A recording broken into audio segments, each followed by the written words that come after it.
Assalamu alaikum viewers. Farhan Ahmed is in front of you again with a new lecture that is about reading strategies. In this video, we shall discuss what are reading strategies, means these 8 strategies, and we will discuss in detail about SQ3R strategies.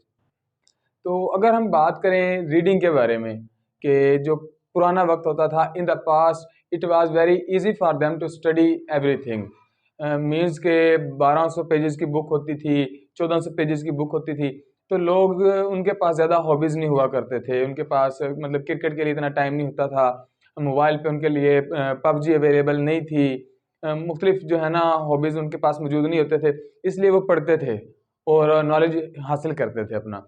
लेकिन आज के दौर में बहुत सी चीज़ें आ गई हैं जो इंसान को अपनी तरफ अट्रैक्ट करके रखती हैं, तो उसके पास पढ़ने के लिए टाइम नहीं है, लेकिन हमें क्या वी हैव टू स्टडी। तो बहुत से ऐसे स्टूडेंट होते हैं जिनको आज के दौर में पढ़ना बहुत ज़्यादा मुश्किल लगता है, तो उनके लिए कुछ स्ट्रेटजीज़ हैं कि किस तरह से पढ़ा जाए तो वो इफ़ेक्टिव हो सकता है और मैक्सिमम नॉलेज को एब्जॉर्ब किया जा सकता है। तो लेट्स डिस्कस के वो कौन कौन सी स्ट्रेटजीज़ हैं जिन पे अगर बंदा अबूर हासिल कर ले तो रीडिंग जो है वो इतनी मुश्किल नहीं रहती।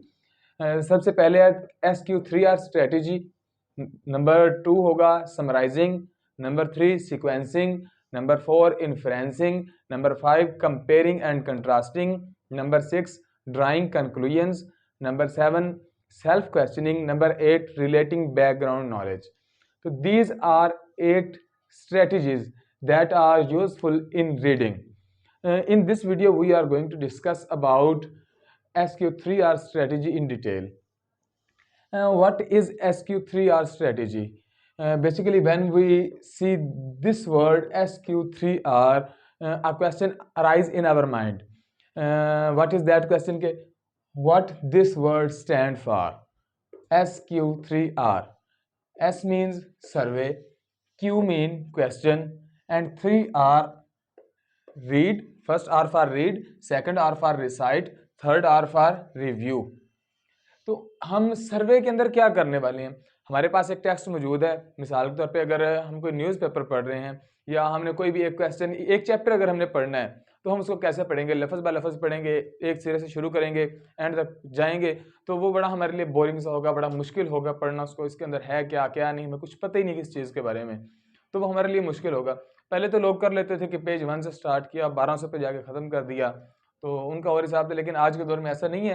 तो सर्वे के अंदर क्या होगा कि हमने सबसे पहले उस जो चैप्टर है उसका हमने टाइटल देखना है कि उस चैप्टर का टाइटल क्या है, फिर उसके अंदर हमने हेडिंग्स को देखना है, सब हेडिंग्स को देखना है, हमने उसके अंदर मुख्तलिफ पिक्चर्स को देखना है, फिर उसके अंदर फैक्ट्स एंड फिगर्स को देखना है। मुख्तलिफ चीज़ें जब हम उसके अंदर देखेंगे तो हमें एक आउटलाइन हमारे माइंड के अंदर आ जाएगी कि what we are going to discuss in this chapter, what we are going to study in this chapter. तो हमारे पास एक पहले से आइडिया आ जाता है कि हमने इस चैप्टर के अंदर ये चीज़ें पढ़नी है, इसको बोलते हैं सर्वे। तो ये सर्वेइंग होता है, यानी कि इसके अंदर हमने जो बाकी चीज़ें हैं ना उनको एक दफ़ा छोड़ देना है, सिर्फ हमने एक ना मिसाल के तौर पर अगर हमने एक चैप्टर पढ़ना है वो 15 पेजेस का या 20 पेजेस का है, तो उसको तकरीबन 3 मिनट के अंदर अंदर हमने उसको कवर कर लेना है। तो वो जो 3 मिनट के अंदर हम उसको कवर करेंगे वो होगा हमारा क्या, सर्वे। सर्वे के बाद आ जाता है क्वेश्चन, कि जब हमने क्वेश्चन अब हमने इस मतलब ये दूसरी स्ट्रेटजी है SQ3R स्ट्रेटजी के अंदर, जो हमारा क्यू है ये हमें बता रहा है कि हमने अपने जहन के अंदर कुछ क्वेश्चंस पैदा करने हैं। मिसाल के तौर पर अगर हम हेडिंग देखेंगे तो what is this heading about, what is this chapter about, तो ये चैप्टर किस बारे में है, इसके अंदर क्या क्या चीज़ें पढ़ाई जा रही हैं, कौन कौन सा नॉलेज हमें मिलेगा, हेडिंग्स क्या बता रही हैं, पिक्चर्स हमें क्या बता रही हैं, इस पिक्चर के अंदर क्या हो रहा है, फैक्ट्स एंड फिगर्स कौन कौन से बयान किए गए हैं। तो हमारे जहन के अंदर क्वेश्चन आएंगे।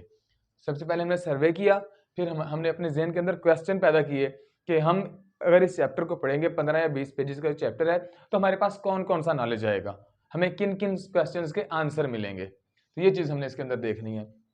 फिर हमारे पास है रीड, यानी कि अब हमने पेज 1 से लाइन नंबर 1 से स्टार्ट करना है और हमने उसे पढ़ता जाना है, लेकिन हमारे जहन के अंदर पर्पस पहले से मौजूद होगा क्योंकि क्वेश्चंस हमारे पास हैं।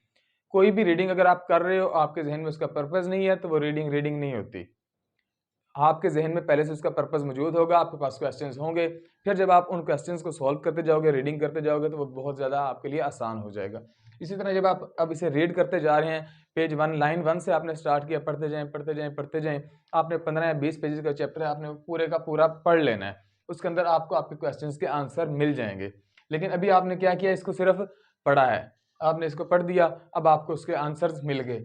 जब आपने इसे पढ़ लिया, आपको एक अंडरस्टैंडिंग आ गई, अब आपने उसको अपने माइंड में स्टोर तो करना है। ऐसे तो बात है नहीं कि एक दिन पढ़ा छोड़ दिया बस पेपर देने ही नहीं है या आगे फिर उसकी ज़रूरत नहीं पड़ेगी, ऐसा नहीं है। अब हमने उसको अपने माइंड के अंदर स्टोर करना है। उसके लिए क्या है हमारे पास, रिसाइट, मतलब हमने उसका बार बार जिक्र करना है जहाँ भी हमने जाना है। अब हमने याद कर लिया, हमें स्टोरी का पता चल गया, बड़ी इंटरेस्टिंग स्टोरी है जो हमने उस चैप्टर के अंदर पढ़ी है। अब मेरा अगर कोई दोस्त मिलता है तो मैंने उसे कहना है कि यार ज़ुहैब, इस चैप्टर के अंदर ये चीज़ है, इस तरह से हुआ था, इस तरह हुआ था, वो हीरो फलां जगह से गुजर रहा था, उसको रास्ते में कोई बला मिल गई तो उसने उसको इस तरह से डील किया। मीन्स ये सारी की सारी स्टोरी मैंने उसे बताई। फिर उससे आगे गया हूँ, कोई और दोस्त मुझे मिल गया, मैंने उसे बताना शुरू कर दिया। फिर मैं फेसबुक पे गया हूँ, वहाँ पे कोई था, हाँ भाई क्या कर रहा है, मैंने उससे बताया कि मैं स्टोरी को पढ़ रहा था, इसके अंदर मैंने ये चीज़ें पढ़ी हैं। मतलब ये रिटन भी हो सकता है, स्पोकन भी हो सकता है, लेकिन मैंने उसे बार बार बोलना है, बार बार उसका जिक्र करना है ताकि वो मेरे माइंड में अच्छे तरीके से बैठ जाए। फिर उसके बाद है रिव्यू। रिव्यू में हमने क्या करना है कि जो सारे किए, हमने सर्वे किया, हमने अपने माइंड में क्वेश्चन पैदा किए, उसके बाद हमने उसे रीड किया, फिर हमने उसे रिसाइट किया। इन सारी चीज़ों को हमने मजमुआ करके रिव्यू कर लेना है। उस सारे को हमने रिवाइज करना है अपने माइंड के अंदर कि मैंने सर्वे किया था तो मैंने ये चीज़ें एब्जॉर्ब की थी, मैंने जब क्वेश्चंस किए तो मेरे जहन में ये क्वेश्चन आए, फिर रिसाइट किया, ये रीड किया मैंने तो उन क्वेश्चंस के आंसर्स मेरे पास आए। फिर रिसाइट करता रहा, मैंने फ़लाँ को बोला, फ़लाँ को बोला, फ़लाँ को बोला, फिर वहाँ से मुझे ये नॉलेज मिला, ये नॉलेज मिला, ये नॉलेज मिला। तो सारे नॉलेज को इकट्ठा करके जब हमने रिव्यू करना है तो वो हमारी ये फिर SQ3R स्ट्रेटेजी कंप्लीट हो जाएगी। आज की वीडियो में हमने सिर्फ SQ3R स्ट्रेटेजी को डिस्कस करना था।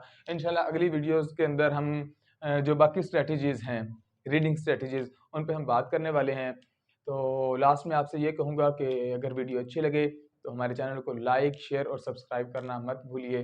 अल्लाह हाफ़िज़।